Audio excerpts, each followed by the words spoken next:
Welcome to the Cohn Zone, where the Cohns, Grant and Lowell, pair a feast. Dad, the Niners lost this week. You watched, but we thought they were going to win. So I guess we have to recalibrate our thinking. How are you? I'm fine. Hi, everybody.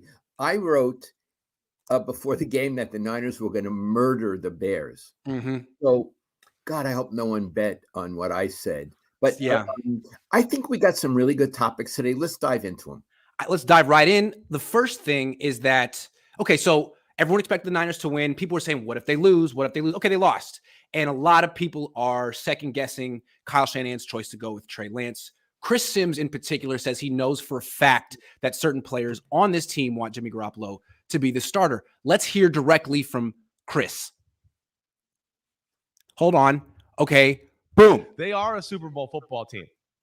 And to do justice to your organization, your fan base, and more importantly to your football team, the guys in the locker room, you got to play the best players. And I think there's guys, I've heard through the grapevine, there's guys in that locker room that go, Jimmy G's the best player. I know. He's proven it. How would you say differently? I know. And I don't want to call people out here, but I've heard from people that I know around the NFL to go, yeah, there's some prominent people in the 49ers locker room that go, Jimmy Garoppolo's better. Okay? So that's a real thing. On the offensive side? Maybe, but I'm not silly. Okay? So, but either way, yes, I think that the leash has to be short. I don't think we can wait till game 6 and us be 2 and the 49ers be 2 and 4 and be like, now let's do it. It might have to be week 3. Okay, that's his opinion. But the rest is him reporting. What did you think of what Chris Sims said? Okay, I want to be real clear because you got to remember, I'm a journalist. He said, I heard it from the grapevine. Yep. Right. Remember Marvin Gaye's song, I heard it through the grapevine? Yeah, just about to lose his mind. Just about to lose his mind. In addition, it's clear he did not talk to any players. Yes. He heard it from sources around the league. Yes. So he's at least twice removed. Yes. Having said that, there may be something truthful in what he said. He also didn't say after the game, they said he shouldn't, right? No. He said he's heard it. So there's a lot of softness in what he said. Correct. And if he had it more solid, he would make it more solid when he said it. Absolutely. Yes. And what he was trying to do, everybody's trying to get in on this story, Iggy, and make a big statement and ride the coattails of the story. Correct. Let's give Sims credit. Let's say he kind of knows what he's talking about. Mm-hmm. Okay? That's all I'll give him. He kind of knows. My feeling is he's full of crap. Yeah. Not that he's lying, but his opinion. Yeah. It is way too soon to make any change. Yes. This team is committed to the kid quarterback. Mm-hmm. For Sims to say that is wrong and irresponsible.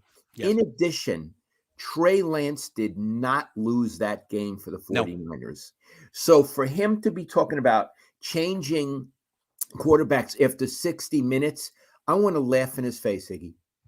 Yeah, I want to laugh in his face too. I mean, for him to take a soft nugget of information and then take it the next leap saying this is a must-win game for Trey Lance, it makes it almost feel like he has a bias. Yeah.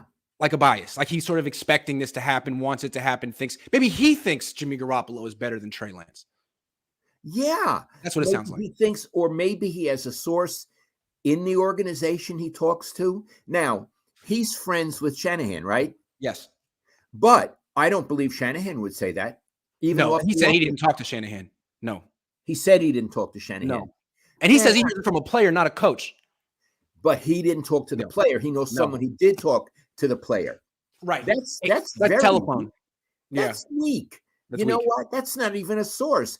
So my opinion is, we'll get to Trey Lance later, Iggy. But my opinion is he could have done better, and we'll talk about that. He also did some very nice things, and they were able to do things in their offense they could never do with Jimmy.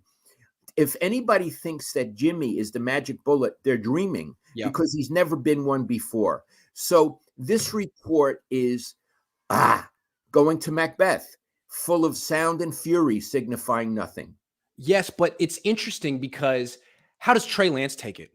Maybe Trey Lance was worried about this. Maybe he doesn't know if it's true or not. Maybe he doesn't know which player it could be. There could be so many questions. And I want to show something. Trey Lance played very hard in this game that they lost. Took sacks, scrambled a lot, got hit a lot. And there were a lot of like clips, viral moments of the Niners not helping him up. I have one right here. This was the first sack of the game. They were in field goal range. Let's watch it.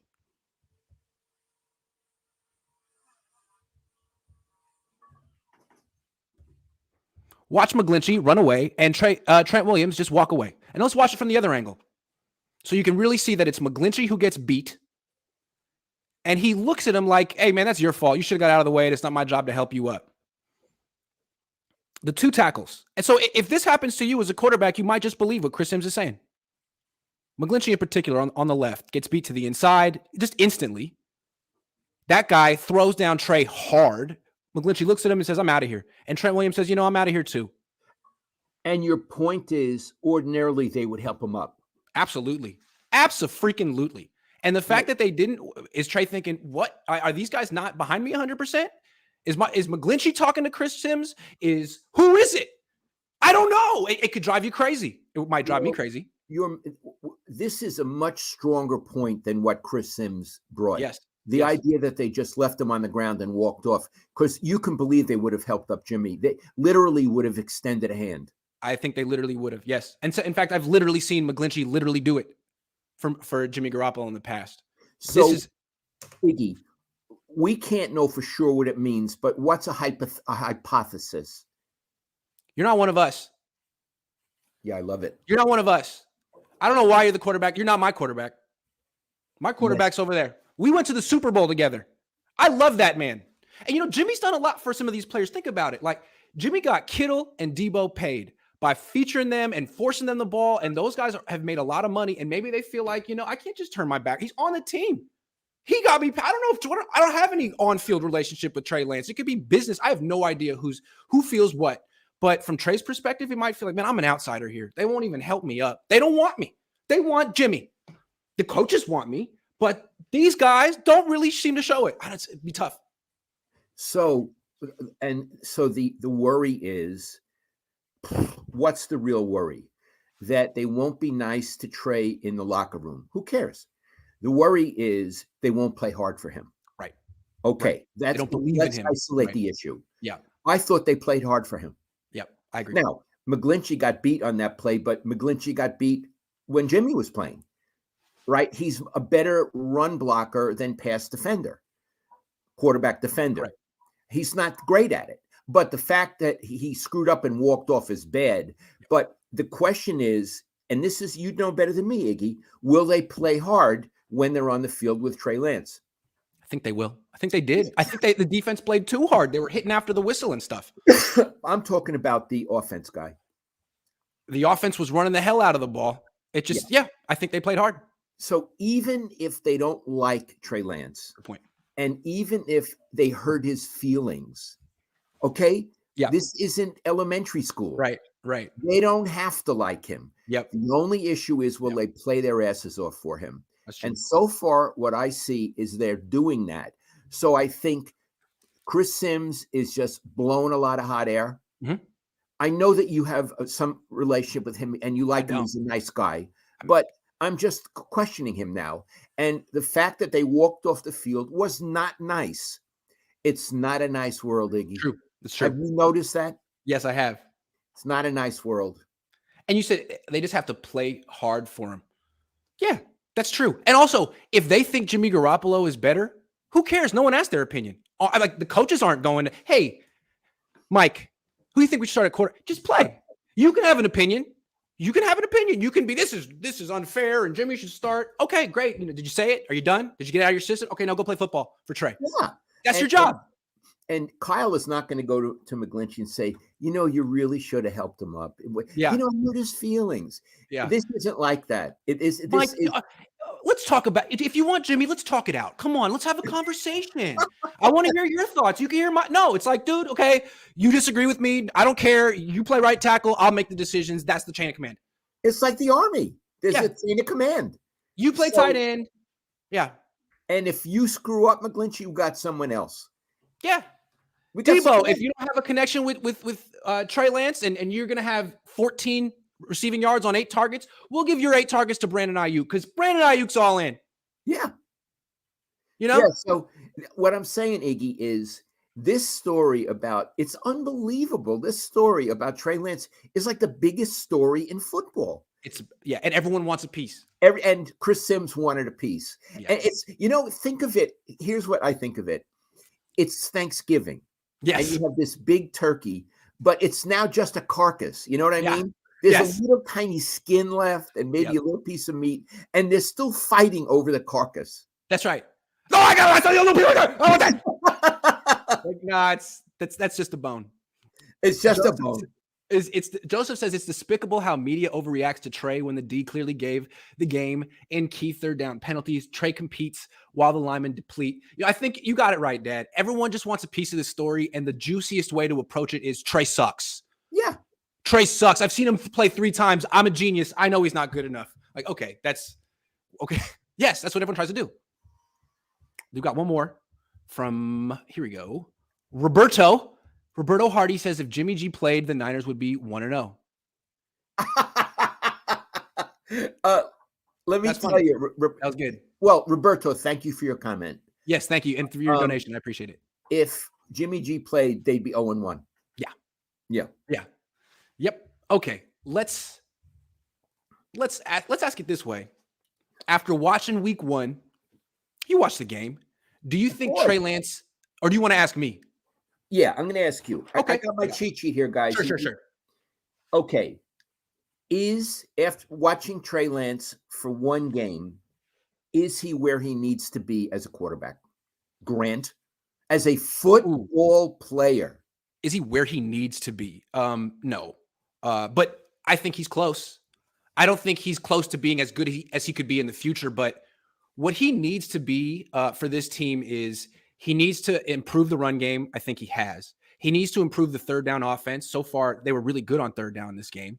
They're 9th in third down offense so far. The passing game needs to be at least as good as it was last year, and he needs to not turn the ball over and lose the game. I think he's showing that he can do those things, but he didn't play last year. He didn't play in the preseason, and there's going to be side effects of that. You saw with the interception he threw in the fourth quarter. Like, maybe you could get away with that throw in Division II football, but he doesn't really have a feel for how quickly good safeties break on passes. And you get that feel playing quarterback for a year as a rookie, right? Like Peyton Manning threw 28 picks his rookie year. He learned, okay, this is how fast, this is the speed of the game in the NFL. Trey doesn't really know yet.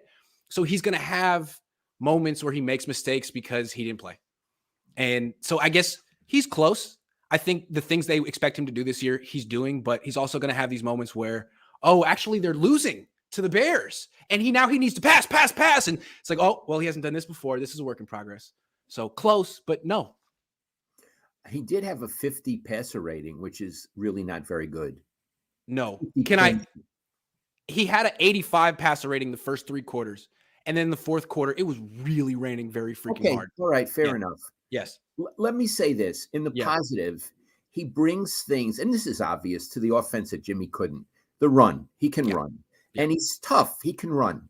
Yeah. He can throw the deep ball. In fact, he throws a deep ball better than the short stuff over the middle, which Jimmy was good at. But it opens up the offense, and in that regard, opens up receivers and running backs. So that's really good. He's inconsistent, Iggy. Passes to the flat, stuff that Jimmy could do actually easily, he has trouble with. So he's inconsistent. Now, my question is, if he's not quite where he needs to be, one assumes he'll be there by game 8 or game 9. The problem is, this is a Super Bowl team, and other players on the team, I haven't talked to any of them, say, we may be giving away games because this kid has a learning curve, and we know that Jimmy doesn't have a learning curve. And Iggy, that's a legitimate gripe. It's a legitimate, I want to finish. It's a legitimate worry. But I blame Kyle. Again, he had ample opportunity to play this kid last season, to bring him into games for a series, 2 series, to make packages for him. Bill Walsh would have done it. And he didn't do it. And Iggy, all through the preseason, I kept saying, you got to play Trey Lance more. You got to. Iggy, in the second preseason game, did he play at all? No. No. Are you kidding me? Kyle, I understand you're worried about injuries and stuff. This is football. People get hurt. This kid is inconsistent. He's an improvement, I believe, over Jimmy, but he's not where he needs to be, and he could have been. He could have satisfied certain veterans by having him season ready game one. And I don't think he'll be season ready for several more games. That's what I think, Iggy.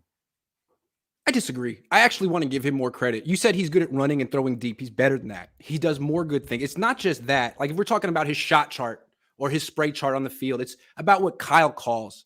He's also good at throwing outside the numbers anywhere. He throws the out route nice. Like he had one to Ayuk on 3rd and 3 to the left. That was a perfect strike. That Ayuk got called for offensive pass interference. Whatever. It was a perfect strike. And then the next one he ran for a first down. He can throw outside and deep. You don't want him throwing short over the middle right now. And that's okay. Kyle has to figure that out. If he doesn't call so many passes over the middle, there's more than enough to work with. There's more than enough to work with outside, short, intermediate, and long, and deep over the middle and the run game. And Kyle just has to figure that out. He had it all down. The plan was good in the first half. He avoided those throws. Trey didn't turn the ball over and the offense was moving.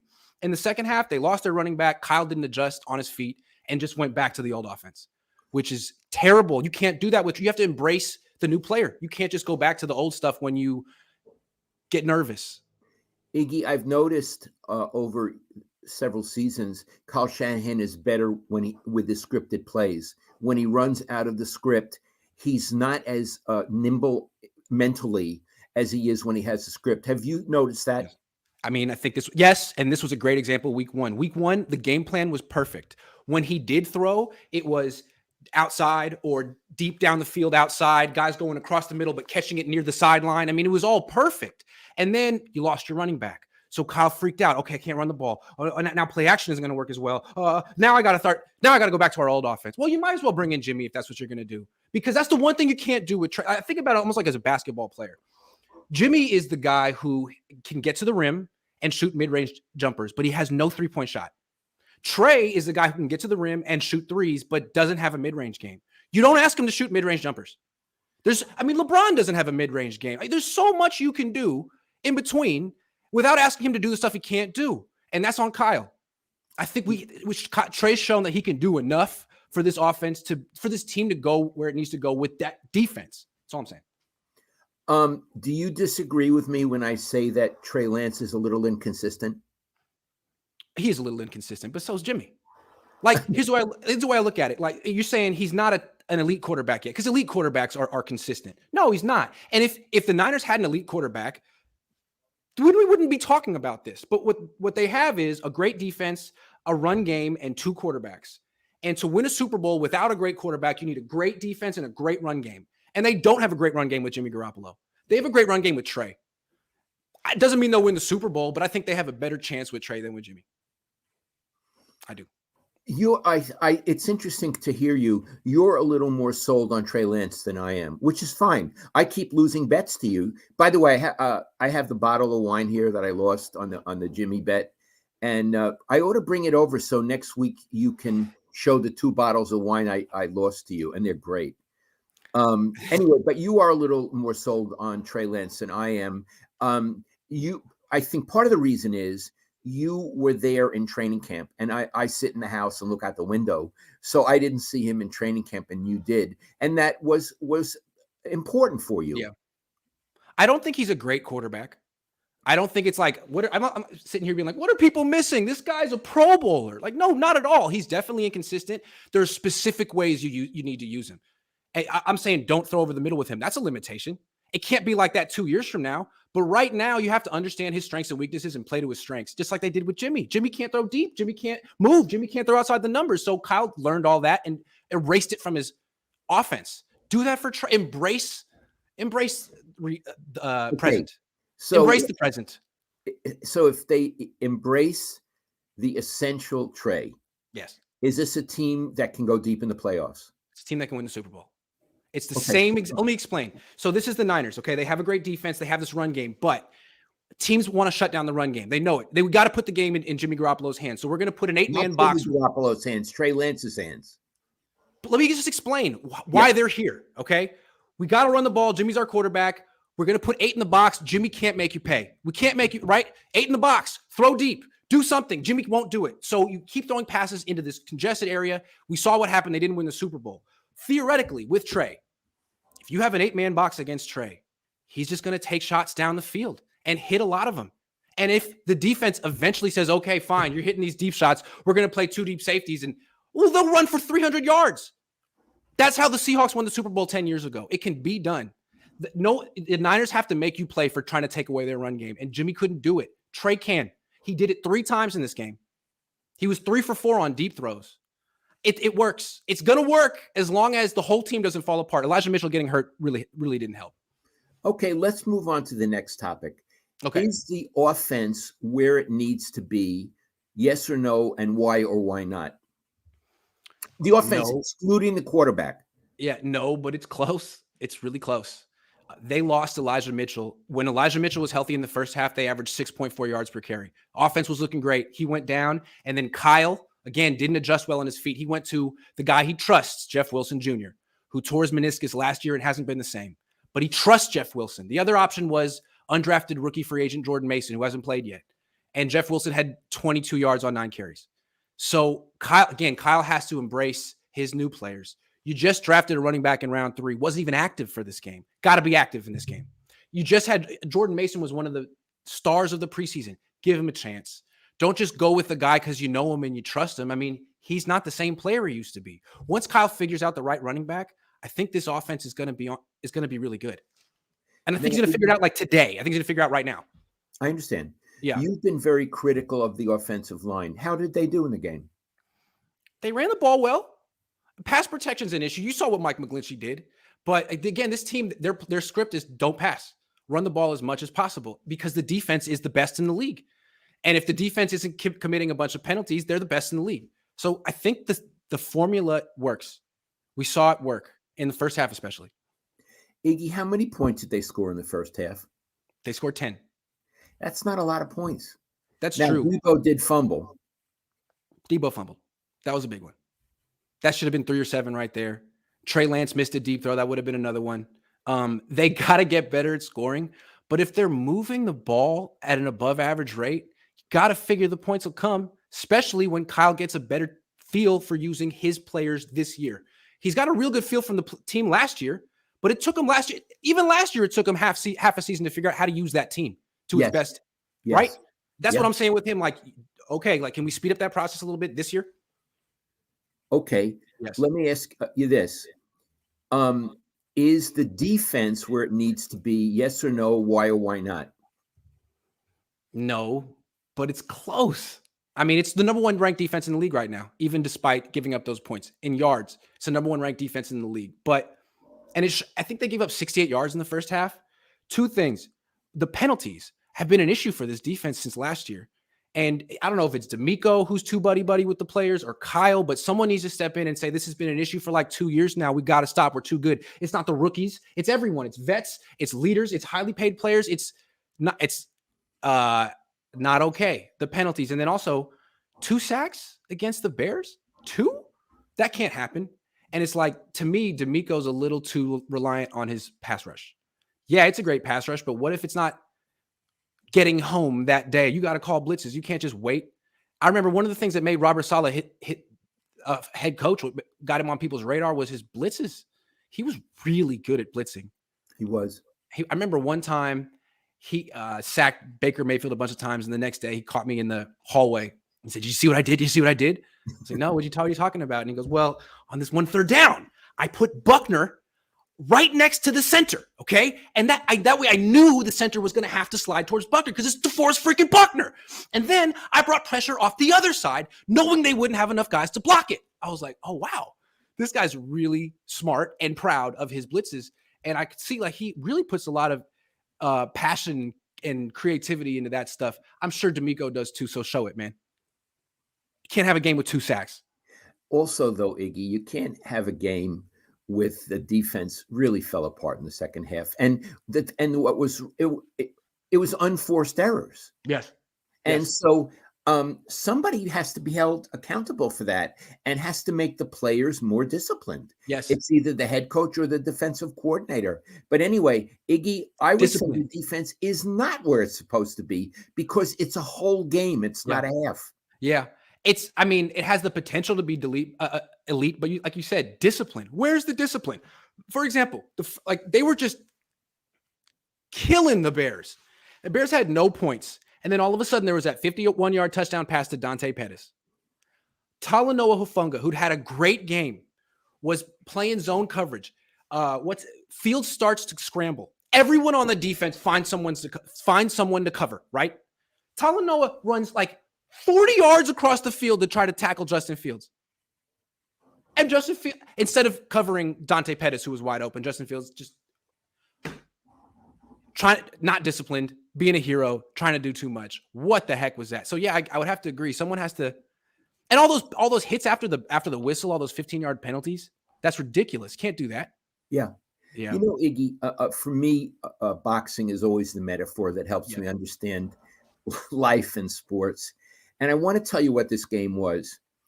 In all the thousands of fights I've watched, boxing, not MMA, you sometimes have a fight with a fast boxer, very glamorous, jab, move, all that, against a plotter, And the fast boxer wins the first 4 or 5 rounds because the plotter can't get up to him. But eventually he does, and he knocks him out, and the plotter wins. And in this case, the fancy-dancy was the Niners, especially in the first half. And in the second half, the plotter came and knocked them out. Okay. That's a very good metaphor. Here's the way I see it. Kyle, as a head coach, has proven he cannot get his teams ready for week 1. 2-4 in week 1. This always happens. But then week 2, he's 4-1. So maybe what Kyle does is he doesn't play his guys in preseason. His training camps are light. And then his guys aren't ready. And then, what coaches do. Now, this is a great week for Kyle. Now he can be hard on his players. See what I'm saying? See what I was saying? All those things that I said that if you did, they would. Now he can get their attention. 4-1 on week. He's going to kill the Seahawks this week. I know we're going to talk about that, but they're going to. You know what? Really, let's change our order. Let's do the game, and then the other one as a bonus topic. Let's do it. Okay. Yes. Who do you think's going to win, the Seahawks or the Niners? The Niners. I do too. The Niners. By the way, I'm scared to say it. Oh my God. What the Niners are going to do to the Seahawks team. And we said it last week, but forget the offense. Okay. This is a defense team. The defense played great for a half and then embarrassed itself against the Bears. Okay. Nick Bosa, embarrassed. Fred Warner, all these great players. They're not going to do that 2 weeks in a row against Geno Smith. It's not going to happen. They're going to sack Geno Smith 1,400 times in this game. Roughly. Not going to happen. Yeah, I don't think Geno Smith will do well against them. I don't think that the Seahawks will run against them. No. I think he will figure out his running back, Shanahan. He will really use Trey Lance well, and I think the Niners will have their way with the Seahawks. Plus, it's a home game. Now, I said the Niners would murder the Bears, and then I had to write, no, they committed suicide. I did. I had to write that, but I'm going to say they're going to murder the Seahawks. Iggy, I want to tell you a story, and it involves Greg Papa. Yes. So I have a request. Yes. I don't want you to talk, just Lowell. No comments at all from you. So I want to give you a little background on Greg. It's something he said yesterday, and it comes back to the Seattle game. I don't want people saying, hey, Greg, did you hear what Lowell said about you, blah, blah, blah. I know Greg Papa very well. You may remember that we had a show on NBC Sports Bay Area for years, and Greg was the host, and I was a guest once a week. So I know Greg professionally very well. We would talk during commercials, and we would talk around the studio, and I like him very much. Barry Tompkins, who's a great national announcer, has told me that Greg is better prepared than just about anyone who is a play-by-play for football. And I really trust Barry. In addition, I could say that Greg and I are friendly. We're not friends, but we're friendly. And we once did socialize a guy in San Ramon or someplace had a great wine collection, and Greg came to wine taste with Gary St. Jean, and I came with Marty Lurie. And boy, did the four of us have fun and really got along. And the wine was so good. Thank God Marty was driving. He had to lead me to the car because I was staggering. It was so much fun. Okay, that's the background on Greg Papa and Lowell Cohn. Greg said yesterday on the radio that he's really surprised that Troy Aikman got this job on Monday Night Football and is making quite a bit of money. And his particular criticism was, I never learn anything from Greg Papa. I'm sorry, Greg said, I never learned anything from Troy Aikman. And I was thinking about it when I watched the game last night, because I take Greg very seriously. And I was thinking, am I learning anything from Troy Aikman? Well, early in the game, when Geno Smith was doing very well, at one point he dropped back very far to pass, and he drops back far to get away from the pressure, and because he has a cannon, he can throw far. And I'm thinking, boy, look at him. That's good. Aikman said that's a problem, because when you get a backside rush, you got to move into the pocket to protect yourself.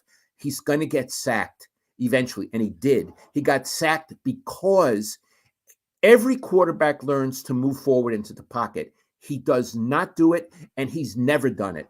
So, Greg, I really admire you, but I think you might want to reconsider about Aikman, because he pointed out that Geno Smith makes a fundamental mistake. And if Aikman noticed it, DeMeco Ryans noticed it, and they're going to murder Geno Smith because he's going to be standing there and not moving forward.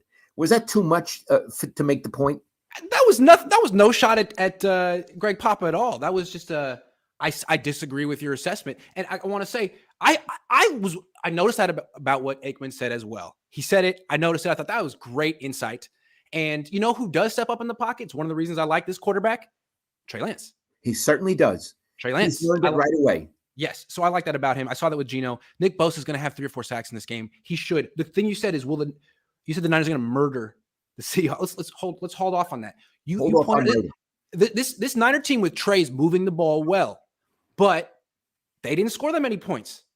That's been an issue. Kyle and them figuring out how to put the ball in the end zone. Also, will Kittle play? Mitchell won't play. So Kyle, it takes Kyle a couple of months to figure out how he's going to use those players this year the best way. Don't give Kyle the benefit. I think the defense and DeMeco have it figured out by week 2. Kyle and the offense may have it figured out by week 9. So this could be another one of these, like, they're letting them hang around. They're letting them hang around. You know what I mean? Yeah. So you're saying the Niners will win, but don't go to the homicide level yet. I wouldn't give that kind of credit. Look, you say I like Trey more than you. I'm not giving him in the offense that kind of credit. They're just going to blow away any team. I'm not saying that. They got to figure it out, and they don't even seem to have that kind of confidence. They don't have belief in themselves yet. They have belief in Jimmy for whatever reason, and they believe in themselves when Jimmy's on the field, and it's romantic. It's amazing, but ultimately it doesn't get them a Super Bowl. They have to develop some belief in themselves with Trey, and they haven't gotten that yet. I love it. I love it. Do you feel that the Niners defense will be able to stifle the Seattle offense? And I mean stifle, they'll score some points, but they'll have their way with them. I do. I think the Niners pass rush is going to show up. I think they're going to make Geno Smith look like Geno Smith. I don't know who that was last night. I never saw him play like that. That must have been his brother or something. I've never seen that. That was amazing, but that's not going to happen against the Niners. I'd be shocked. And then the one question I do have, though, is the run game. So the Bears had this David Montgomery, who I think is terrible, but then the backup Khalil Herbert played really well, averaged 5 yards a carry. So what is the Niners run defense? They lost DJ Jones. They brought in Javon Kinlaw, and they have Armstead. And I thought they did well in the first half, but then remember, Trey Lance throws that pick, okay? The Niners were down 3. That's a great opportunity for an elite defense to make a stand, force a field goal, be down 6, and give the offense one more chance. But Khalil Herbert just ran through the defense and in a few plays scored a touchdown. Boom. Up 9, game over. See you later. Like, what's up with that? Because Rashad Penny, you saw, he's a good running back. So what's up with the Niners run defense? I'm not impressed that they shut down David Montgomery. They didn't shut down Herbert. Will they shut down Penny? I want to see that. I got a question for you. Yeah. Do you think it's possible that in the second half the defense got tired? Yes. Yes. If you don't play at all in the preseason, how are you really prepared to play 60 minutes? Well, that's what I thought. I mean, it all comes back from me to Shanahan. Yeah. I don't think this team was ready. Yeah. And I mean, mentally, I don't think they were mentally ready, but just in terms of, I'm going to call it physically, football shape. Yes. I don't think they were in football shape. And that's on the head coach. You know who was? The Bears. The Bears. The Bears. And they suck. I'm sorry. The Bears aren't good, but you don't have to be good to win the NFL because half the time the other team will just beat itself. Yeah. And you know who else won? Mike McDaniel in his first game ever against Bill freaking Belichick. His team was ready. And hey, wait, I want to say something else. This other thought crept into my mind about Mike. How much did Kyle lean on him? What have the Niners lost?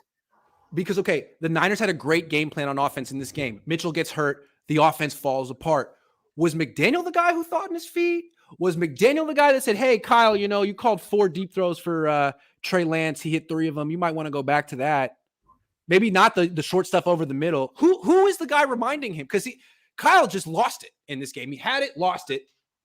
McDaniel had it, kept it against the Patriots. I don't know.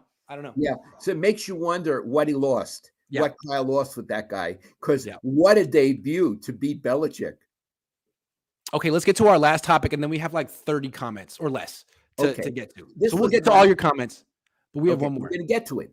This was my topic. Okay. Because, I lie in bed at night, and I think I'm going to be going on with Iggy tomorrow. So I got this one. In the first week, the NFC West, just the NFC West, only one team won. The Cardinals got murdered, and the Rams didn't look very good, and the Niners were a flop. Yes. So, okay, you and I, we have not gone over what we think. Let's do an order right now, starting bottom. Okay. Who do you think is the bottom team in the NFC West after 1 week? Okay, let me just say, I don't want to overreact too much to one game. It's week 1. That being said, the worst of the 4 losses by far was the 49ers loss. The worst of the losses. They lost to the Bears. Yeah. The Bears. Like the Rams lost to the Bills. They could win the Super Bowl. The Cardinals lost to the Chiefs. They could win the Super Bowl. And the Seahawks won. The Niners lost to the Bears? Yeah. 19 unanswered points? But are you kidding? That's not the question I'm asking. Okay, so the worst team is the Cardinals. The worst team is the Cardinals. I thought it was Seattle heading into it, but you got to give Seattle credit. They won. Pete Carroll's a good coach. Cliff Kingsbury he's a terrible coach, Dad. He's a terrible coach. Here's I wish I could show you my piece of paper.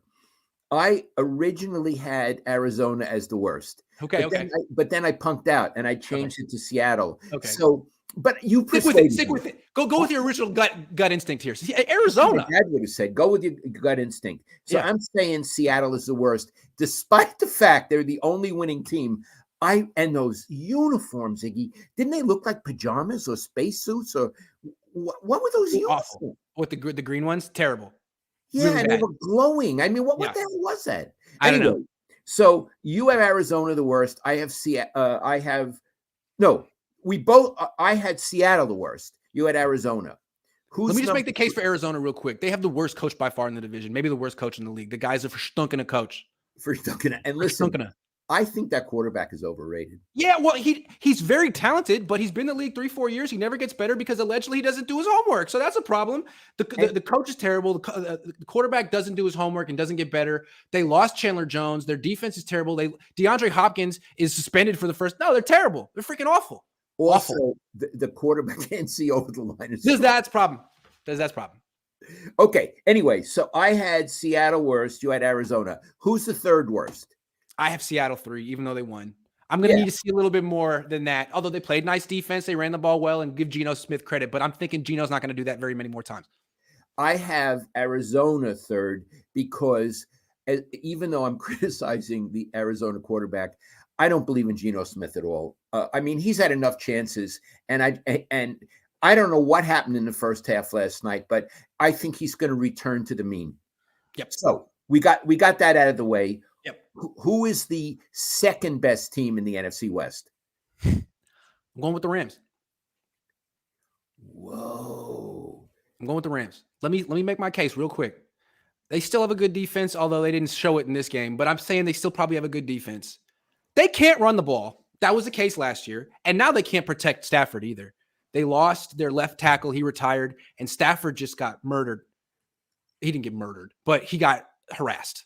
He didn't. So I don't know. I'm not liking that team. And he has an elbow issue too. I don't like that team as much as last year. Okay. They got rid of Odell Beckham Jr., replaced him with a guy who had one catch in the game. I don't like him. Okay.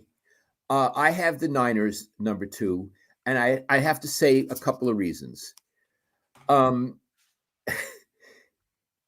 They have the young quarterback, and I don't know how he's going to do. Yeah. Plus, they fell apart and beat themselves, and they lost to the Bears, who are at best a 4 or 5 win team.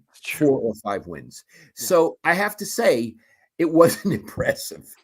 There is nothing impressive about what they did. No. So I'd have to say I'm putting them number 2, but number 2 is pretty good. It puts them in the upper 75% percentile. That's true.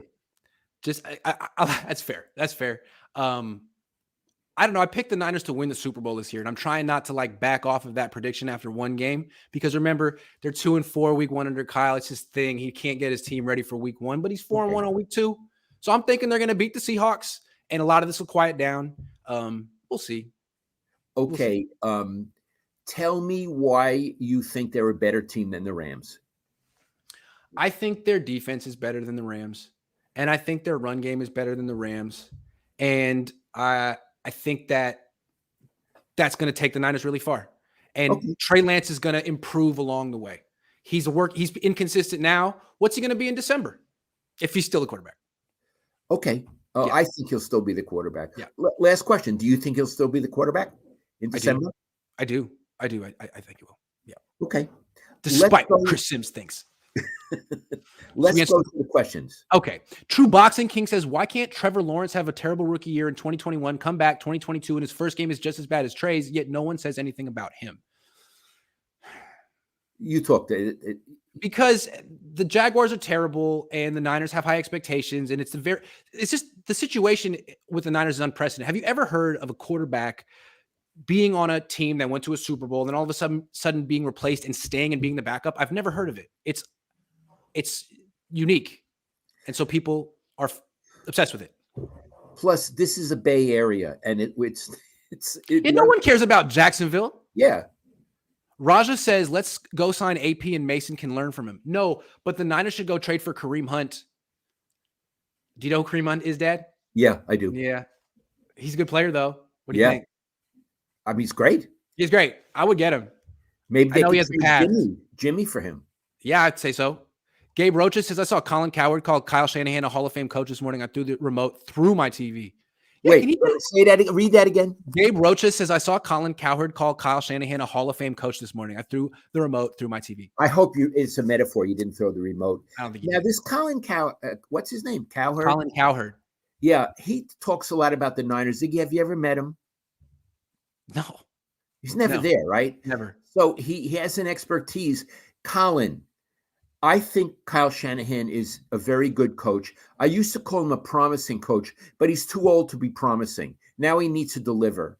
I don't think you can be a Hall of Fame coach with a losing record and never having won a Super Bowl. Let's move on. You know what Colin is? He's a grapevine journalist. I don't know what that means. A grapevine journalist? I heard it through the grapevine. Yeah. So is Chris Sims. All these guys heard some. Oh, you're a grapevine journalist. Oh, that's good. You know what Brian Sabian used to call journalists like that? The whisper guys. The whisper guys. The whisper guys. I like that. They're whisper guys. William Bonnet says Trey's not a finished product. Shocker. The team let him down on Sunday, not the other way around. Super Bowl team didn't look that way to me.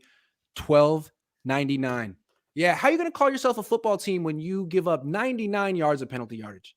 You can't talk about Super Bowl? Playoffs? Playoffs? We just got to beat the Bears. Yeah, it's true, man. That's a good point. That's a good point. Ethan says, do you think Kyle is underestimating Lance? No. I don't think I think he's trying to coax him along the way a parent coaxes along a child or a good educator coaxes along a student.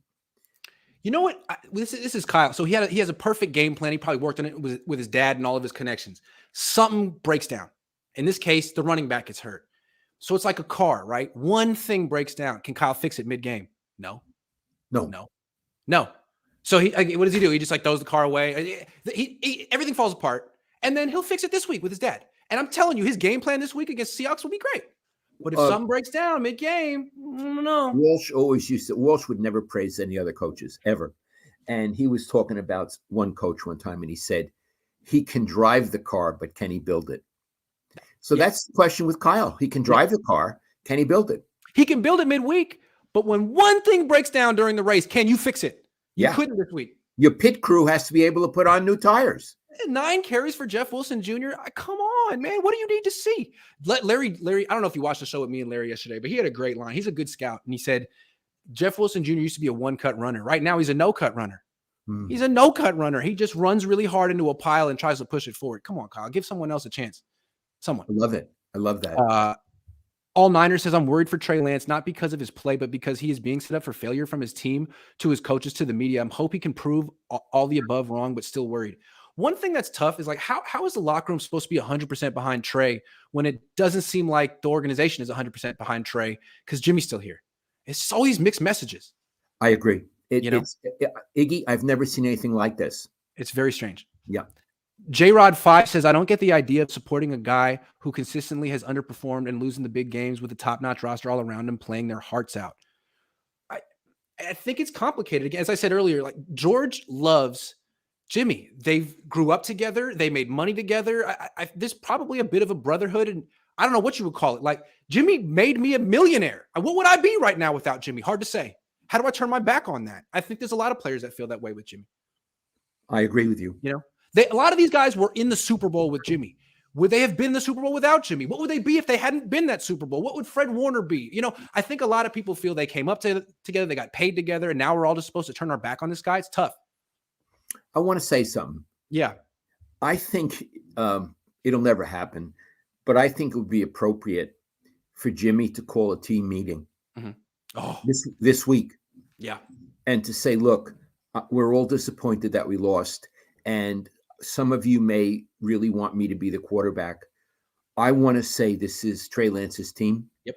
I'm never going to badmouth him. Yep. I'll give him all the help I can in meetings and during games, and I want you to do that too. That would be the most enlivening thing that Jimmy could do for the team.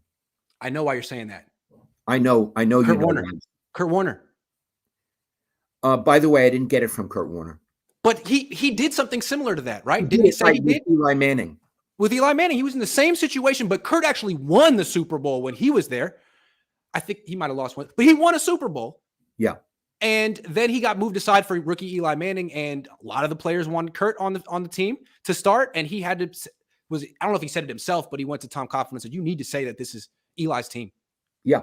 Yep. And I think, again, if Jimmy doesn't do it, it doesn't mean he's a bad guy, but it would be the thing to do. It would. Lorenzo Pinto says Debo needs to be great like last year to make Trey look good, just like he's made Jimmy look decent. We need our playmakers to step it up, Debo. I agree. And speaking of that, Iggy, at the end of the game, did Debo get the ball a lot? No, he didn't get the ball a lot. He didn't play well in this game, in my opinion. Yeah, but you would think that at the end, if you wanted to run the ball, you'd have more plays for him. True. That's a good point. Okay. I also want to say, I was talking about Kyle, like embracing the current team and not being stuck on the previous team. Debo was great last year. This year, he wasn't there for most of the offseason. He's not the same guy. The guy that Trey Lance has a connection with right now is Ayuk. Throw to Ayuk. Come on. Ayuk is open down the field and outside the numbers. Ayuk's been in every freaking practice. He was there in February outside the facility with Trey. Throw to Ayuk. This is 2022. It's a different cast. Love it. Love it. Yep. A couple more. Gunner says, why does Kyle treat a 10-point lead like a 40-point lead? I feel like he and Trey had it going with those crossing routes and moving the pocket. Got to keep it. That's a great point. A 10-point lead is not a lead. How many 10-point leads has Kyle messed up in his life? It's not a real lead in the NFL until it's 2 scores. That means 17 points. Until it's a 17-point lead, it's anyone's game. Yep, I agree. And I feel like no blitzing from the defense, no deep shots in the second half, just way too conservative. Like, oh, we got this. It's the Bears. They suck. Like, no, it's raining. Funny things happen. Oh, wait, Dante Pettis just scored a 51-yard touchdown. You didn't see that one coming, did you? Hey, Iggy, can you imagine how Pettis felt when he must have been so happy? I'm happy for him. I mean, imagine a guy who they really must have, his self-esteem must have been so much worse after he came out of this organization and he got one day. Nice. Good for him. Salah says, I don't know why Trey hasn't been moved outside of the pocket rollouts and cut the field in half. Why do you guys think that is happening? That's another thing. Do it. Do it. I thought there was one time in the second half when it was raining when they tried and he had to throw the ball away. Maybe the other team was doing a good job of keeping him in the pocket. But yeah, you want to get him out of there. I understand what you mean. Move the pocket. Left, right. Get him out of there because pass protection isn't what they do. All Niners says, side note, Grant, you should do a video of you game planning the first 2 drives and then compare to Kyle's game plan on Sunday. That would be fun. I like his game plans. His game plans are really creative and cool. It's just his adjustments that I critique. Yeah. But that's a good idea. No, it's not. I couldn't do it. MM Forever says, even if Lance goes 0 for 17, you have to follow through with him as the starter. The kid's upside is worth the lost season. Going to Jimmy stunts his growth. I agree. Yeah. Craig Rose says, loss at Chicago, maybe the gut check this team needs. Bad play calling late, loss of Mitchell, and some crappy conditions all contributed to 1 loss. Yeah, didn't you say a lot of times, like, what coaches like about a loss is it gets the players' attention. It's easier to coach them after a loss. Yes, if you're anyone except Jim Tomsula. Or Chip Kelly. Hold on. Matthew Sanders says, is there any player willing to criticize Trey who did their job impeccably in the loss? Is there any individual blameless in this loss? Ooh, the Christian. He who has not sinned cast the first stone. I like that. I like that. It's a good point. Thank you, Matthew. DJ Mark Keith says, Kyle won't win Super Bowl unless he owns his mistakes. Play calling, penalties, lack of grit. I'd rather become a Texans fan than see Jimmy Garoppolo play for the Niners again. Oof. Well, we'll see how this season plays out. The Goose says week 1 felt more of a preseason game. Niners better show this week against the Seahawks that week 1 was a fluke. Blowout, 30 points minimum. Yeah, I imagine. Well, it's not going to happen. 30 points. It was a preseason game. They totally weren't prepared. Yeah. They were still in spring training. That's right. And I think maybe the whole league was. Yeah. Well, now you got not a must-win game, but season opener against the Seahawks, and you're 0-1. It's not preseason anymore, baby. Go win this game. Yeah. Yeah, unless you're cool losing your home opener to Geno Smith. That Niner guy says, hi, Sweetie and Lowell. Trey made 4 mistakes in the game, but went right to place on each throw. What's the right place on each throw? He needs to be more consistent and much more fluid in the pocket, but good things I can hope he can correct. Yes. Yeah. Pocket passing is all about experience. Yes. Can't get better without doing it. I agree. Good point, Sweetie. It's all your fault. George says, ask Dad if Bill had Jimmy 2 NFC championships and 1 Super Bowl appearance. Would Bill given up on Jimmy and give up 3 first-round picks for an unproven kid who only played 1 season in college? Okay. I believe I can answer that question. In the first place, Bill never would have wanted Jimmy. He never would have had him as his quarterback because he's too slow and his throwing range is too limited. So he never would have taken him. Bill wanted quick, nimble feet, right? That's not Jimmy. Absolutely. And he wanted perfect footwork, and that's not Jimmy. Right. Having said that, would Bill have mortgaged the future of his team for an unproven college player? Not in a million years. No. Kyle and John Lynch have put themselves in a pickle between these 2 quarterbacks because of choices they made that Bill never would have made. Yes. I agree. Yeah. I agree. Salah Safadi says, why can't the Niners stop mobile quarterbacks? I have a theory. A lot of defenses are kind of a read and react. They want you to not just pin your ears back and go get the quarterback. You're supposed to actually look around and see things. The Niners just tell their defensive linemen, get the quarterback. So if the quarterback can move like Kyler Murray or Russell Wilson or Justin Fields, there's openings, there's scramble lanes, and they're not thinking contain the quarterback. They're thinking, destroy the quarterback. I think that's why. Yep. So that's why they're going to do a lot better against Geno, because Geno's not going anywhere. No, they're going to – I was going to say – they're going to have their way with Geno. Yes, they will. Jeff Bernardo says, get the feeling these vets still don't respect Trey. These O-linemen not picking him up after getting hit is ridiculous. Kyle's NFC's Mike Tomlin.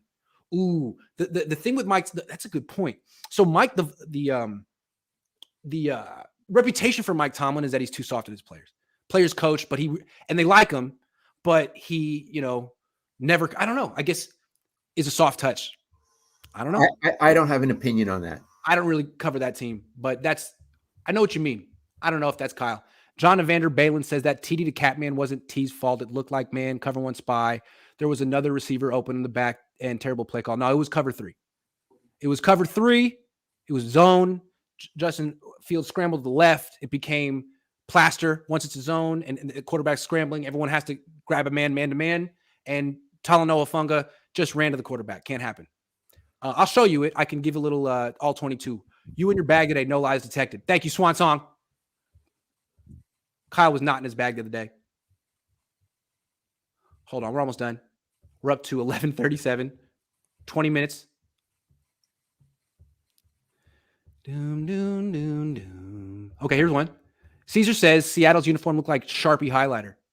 I agree. Dustin says, Gino or Jimmy, who do you think is better right now?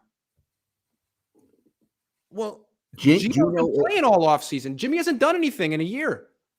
I don't know. Gino looked good. But if you could say at their best, who's better, Jimmy? Jimmy. Jimmy. Does Gino have a best? I'm not sure. That was his best last night. Camelot's Red and Gold says, if Trey doesn't improve a lot this year with Aaron Rodgers frustrated with Green Bay and lack of weapons, can he leave next year? Would Kyle go after him? If Trey doesn't improve a lot this year, if the Niners bench Trey this year, do you think he requests a trade? I don't know. I don't know. Is he in a position? I don't think he's really in a position to do that. But the more important question is, boiled down, if the Niners had a chance to get Aaron Rodgers, should they do it? Yeah. Now, even though he's a sourpuss and blames everybody and no one likes him, he's still the best quarterback. Yeah. Or at least one of the best. Yeah. Yes. Michael Hamilton says vets need to step their games up. Look shabby. Yeah. Shabby is a very kind word. Agree. Jack says the media is tough on Trey. Mostly bad highlights are shown. He made a lot of good throws. I noticed that. They're really showing a lot of his lowlights. Like I was coming back on the plane and on ESPN, they show that for free. They're like, Trey had a terrible game and showed all of his misses. And they're like, meanwhile, Justin Fields looked great. And they showed all of his good throws. Like, what? Really? I don't know. They both look like second-year quarterbacks to me. And a take like that is actually stupid. It's stupid. Thank you. It's stupid. Would you agree? It's like, this guy won, this guy didn't. Okay, let's find his good plays, his bad plays, and call it analysis. It's stupid. Yeah. It's stupid. Gizmo Maltese says our offense is anemic. We can't start 0-3. Can Lance survive 0-3? That's the thing. I mean, we'll deal with it when we come to it. We'll deal with it when we come to it. Good point. Gun Down says, Grant, can we get a what about you, Kyle? What about you, Kyle? That's from Breakfast Club. No good for nothing. What about you, Dad? What about you? We got that one. Hold on. Demonic says, keep Trey in. What are we going back to with Jimmy? It's true. It's not Joe. It's not Kurt Warner. Jeff says, Grant asked Dad if Steve was treated the same way Trey has been treated by the vets. P.S. Why was Saweetie in the NFL commercial and not E40? Because E40's like 55 at this point. Let Saweetie do her thing. Okay, Dad, did Steve have this kind of skepticism from his team? Okay, I want to be careful. I have told this story before. Someone told me that Joe had to go out during a game and Steve came in as a replacement and he, got into the huddle and started giving orders and people in the huddle thought, who the hell are you? And I told one of the coaches about it and he said he could understand the player's point of view because you have to earn that authority. Mm-hmm. And so at least in the huddle that one time, the players did not like to hear that from Steve. Now, eventually, of course, they did. And I do know that certain players would talk behind Steve's back. I know it. While he and Joe were on the team because Joe had won Super Bowls. And Joe was one of the guys. And I think Steve tried to be one of the guys. But, Steve's an intellectual. He's a lefty. He's a Mormon. He's a little different. And I think they felt more comfortable with Joe. And also, Joe had won those Super Bowls. And that's very similar to the dynamic that's going on with the Niners right now. Jimmy's one of the guys. Jimmy went to a Super Bowl with this team. They didn't win it, but no one's a champion on this team. Like, that's the closest any of them have been to being champions, and they did it with Jimmy. And so I can see them looking at Trey's being like, yeah, I don't know, man. Like, you're not our quarterback. What have you proven? Yeah. Here's the thing, Iggy. If we're talking about the earn it metaphor, it's positive because he can earn it. Yeah. Yeah. And again, what you said is that, like, they felt Steve sort of went too far too fast. Yes. Not sure that Trey's doing that. The question more is, are they not even accepting Trey in the huddle? We don't know about that. We don't know. We don't know. Hold on. The last one. I'll get back to the last one in a second. Mike says all of Trey's passes to the flat slipped from his hand. Some of them were wild throws. With the amount of rain in the fourth quarter, how could Kyle call a pass outside? Take the lesser of two evils. Possible. It seemed like he was throwing well. I mean, the throw to Jennings was in the third quarter up the left sideline, but in the fourth quarter, kind of nothing was working. I did notice, though, that Justin Fields was wearing gloves throwing. Oh, I didn't notice that. Okay. Yeah. Why not Trey? Yeah. I would have worn gloves. Seemed to work for the other kid. Damian says, Grant, do you think we will re-sign Jimmy Ward? Jimmy's not taking any more BS deals from Parag and the Niners. He's 31. He has a messed up hamstring. Let's revisit that. To be determined. Yeah, let's see how he is when he comes back. Let me say quickly before we move on, I certainly hope he recovers 100%, and I hope they re-sign him. Me too. Absolutely. David says Trey underthrew Jennings a bit. Could have been a TD. Maybe. He hit him, though. 44-yard gain. Jennings isn't running past many people. Keneal says Kittle plus Ward coming back will help O&D plenty. Everyone woosah. Relax. Is that woosah means relax? Woosah. It's from Bad Boys 2. It's a technique. Stuff I don't know. On the other hand, I know more about Middlemarch than you do. That's true. You reading it right now? No, I'm not. I'm not reading it. I've read it about 5 or 6 times. Niner Nation says sub GCLC. LC, in your experience, why are Trey haters so adamant that Trey's a bust in only his third start? GC, well, you first. Why are Trey? It's you. We said at the beginning. It's because he's the topic du jour. Okay, but it says, why are Trey haters? Yeah. That's how fans are. Yeah. Fans are not looking for the middle ground. They're either black or white. Yeah. They're not looking for the gray. No. Fans are all in like that. Iggy and I are not fans, so we don't get emotional about things like that. So a Trey hater, if he has a good game, becomes a Trey lover. That's how it works. That's true. That's true. I agree. That's a good point. GC follow-up to LC's question. Jimmy Garoppolo didn't win a Super Bowl, so why are the stands praying for more big-time losses? I don't know. I think, again, like the people in the locker room, they feel like they didn't lose that Super Bowl. You know, they were this close. If there was one call or one play or, you know, they really are champions. Like, no, you're not. You lost. Sorry. Move on. Move the hell on. I think that's the end. We made it. It's the show. We had a long show today. People are worked up. They don't know what to think. When you lose that's what I love about football. When you lose week 1, week 2 is the most serious game. It's the most serious game. You better win. And if you lose, it's not the end of the world, but week 3 becomes like DEFCON 7. It's great. I love that. I got another topic, and yes. it's a Dallas Cowboys topic. So we got to be very careful with this. Okay. After, Dak Prescott broke his thumb. Mm-hmm. So Stephen A. Smith went on ESPN and said, did you hear it, Iggy? No, I love the middle initial, as if like, Stephen, not Stephen B. Smith, Stephen. Okay. That's by the way, my middle initial is A. Arthur Lowell A. Cohn. So Lowell A. Cohn noticed that Stephen A. Smith, Lowell A. noticed that Stephen A. said that the Dallas should call Kaepernick. Kaepernick or Jimmy? Kaepernick. Oh wow. No, not Jimmy. Kaepernick. Okay. I swear to God. Wow. But on the show was Michael Irvin, who happened to be a fairly good player for Dallas. Fairly. Michael Irvin puts his arms out like this and forget Colin Kaepernick. Yeah. Just forget it. Let's not talk about this anymore. He said, how many years has the guy been out of the league? And the point is, we're not talking about his politics or anything. No. Kaepernick. Talent is perishable. Right. His sell-by date is long gone. And I think that announcers, and writers should not talk about him anymore as a football player. He's past his career. And so I thought it was kind of irresponsible for Smith to bring it up. And God love Michael Irvin. He's been on the couch, Colin. He's been on the couch, as they say, right? If you're not playing football, you're on the couch. He's been on the couch for 5 years or more. So look, maybe there's some world where he can make this storybook return to the field, but it would involve like an entire offseason and incredible training. And he's not just going to just step off the couch after 5.5 years and win next week for Dallas. Like, that's not going to happen. No, I don't even think that's another reason why Jimmy probably won't go there either. Like, you haven't done anything all offseason. Right. You're pretty much on the couch too. I don't think you're prepared to just, hey, I'm here. Let's go. I'll win this week. Like, no, I don't think so.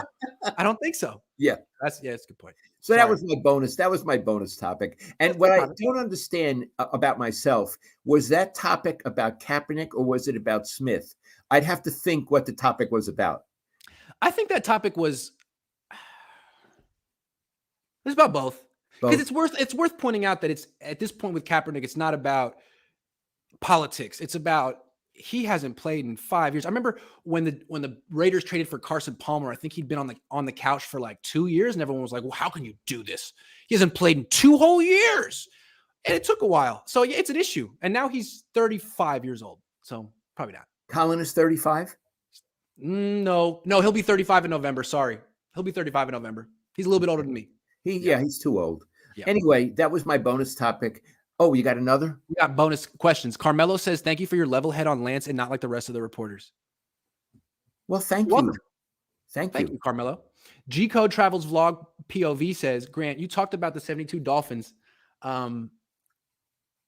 SLZ Rebels DT Manny Fernandez reminds me of Eric Armstead dominates Niners D-line. Well, hey, I don't think the Niners are going to be going undefeated this year, Dad. What do you think? Well, I think they're going to murder the Bears, so I think they're going to start 1-0. Me too. I'm feeling pretty good about that. They'll have a good start to the season. Yeah, I think they'll be undefeated. Glass Half Full Guy says, can you explain to me why Ayuk got so little reception this game? That offense PI when him was BS. I don't understand, Dad. Yeah, I can explain it. Talk to me. Tell me. I can explain it. Yes. We have seen time and time again at what Iggy and I call the crisis moment, Kyle does not rise to the occasion. No. I covered Bill Walsh, and he's the paradigm for how I judge football coaches. Yeah. It's obvious. And he was great. Yeah. Bill in real life was a kind of a neurotic guy. Neurotic. I don't think Kyle is. But in a game, he was so grounded. And at the crisis moment, he came through. This guy, Kyle, may be a grounded individual, but not in a football game. Nah. And, I asked Kyle, I said, given the offseason, the outstanding offseason that Brandon Ayuk had, it was kind of surprising that he only had 2 targets and 3 touches in the game. Why didn't he get more touches? And he basically just said, well, that's the game just played out that way. I heard that. That's how it worked. That's not an answer. Okay, so you're not in control. You're an observer. Okay, got it. Right. Got it. A better answer would have been, I chose not to give him the ball for these reasons. That's a better answer. Ooh, the best answer is, that was my fault. I got to do a better job getting Brandon Ayuk the ball. That's the answer. Oh, that's on me. That's on me. Oh, yeah, I did not do a good enough job week 1. I'm end of story. Yeah. I love it. Yep. Last one. Rod Simmons says, at Lowell, your son is the Don. His football IQ isn't what I'm prone to seeing from a journalist. He even gave us a breakdown in slow motion on Trey's throwing mechanics. Who does that? QC is the source. Thank you, Rod. Okay. I thank you for that comment. I want to tell you, and I've said it before, on that beat, the Niners beat, I respect all the people who cover it. Matty Mayoko, as some of you know, is a dear friend of mine. We've been friends. Mine too. A dear friend. And Matty is better connected, I believe, than anyone on the beat. Is that fair? Yeah, I would agree. Okay. But if you want a breakdown of what's happening on the offensive line or with the quarterback or with the cornerbacks, Iggy has made a study of football, of the game. And I think he's at a different level from most journalists. Would that be, am I overstating it, Iggy? I'll let you say it. Thanks, though. I appreciate it. That was nice. And Iggy has guidance from people who have been coaches. I guess I felt that to make a name for myself on such a good beat with so many established beat writers, I had to go the extra mile, do different things. I think, I needed to stand out in ways. So I tried to have a different level of depth in my analysis and then do film stuff and things like that. Is that why you wear the cone head thing? That's why I wear the cone head thing. Yeah, just to be a little bit more serious in my analysis. Do you think Kyle was playing predictable? I think he was playing conservative. Yeah, conservative.